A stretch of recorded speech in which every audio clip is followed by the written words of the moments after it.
যারা ক্ষমা করে এরা অনেক ভালো থাকে ভাই, জানেন? আপনি ক্ষমা করে দিলে আপনি শান্তিতে থাকবেন। আপনি যদি আপনার ব্যাড এক্সপিরিয়েন্স, তিক্ত অভিজ্ঞতা, কে আপনারে গালি দিছিল, কষ্ট দিছিল, সবসময় এগুলো বয়ে বেড়ান, it will burn yourself inside. এগুলো আপনার ভিতরে জ্বালায় পুরো ছারখার করে দিবে। আর যদি ভুলে যান, জায়গায় মাফ করে দেন, তাহলে শোধবোধ সব শেষ। আমি আছি শান্তিতে, ঠিক কি না? আমরা শান্তি চাই কি চাই না?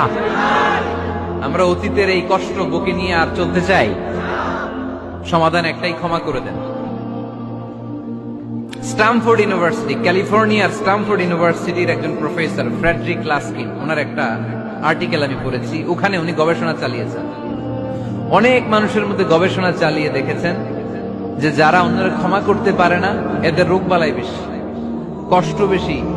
আর যারা সহজে ক্ষমা করে দেয়, এরা সবসময় শান্তিতে থাকে। এটা পরীক্ষিত, এটা ওনার একটা রিসার্চ। এরপর আমেরিকাতে একটা স্টেট আছে ম্যাসাচুসেট।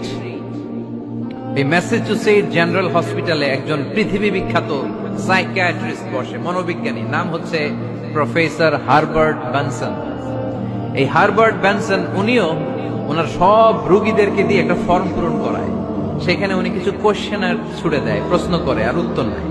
পরে জরিপ করে উনি দেখতে পেয়েছে ওনার যে সমস্ত রোগীরা মনের ভিতরে রোগ, এই রাগ, এই ক্ষোভ, এই হিংসা বিদ্বেষ এগুলো অন্তরে পুষে রেখেছে, এদের স্ট্রোক করার এবং হার্ট অ্যাটাক করার রেটিংটা বেশি।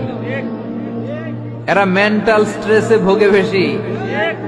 আর যারা সহজে ক্ষমা করে দেয়, মাফ করে দেয়, এদের মধ্যে এই রোগ বালাই নাই। যেরকম সুবহানাল্লাহ।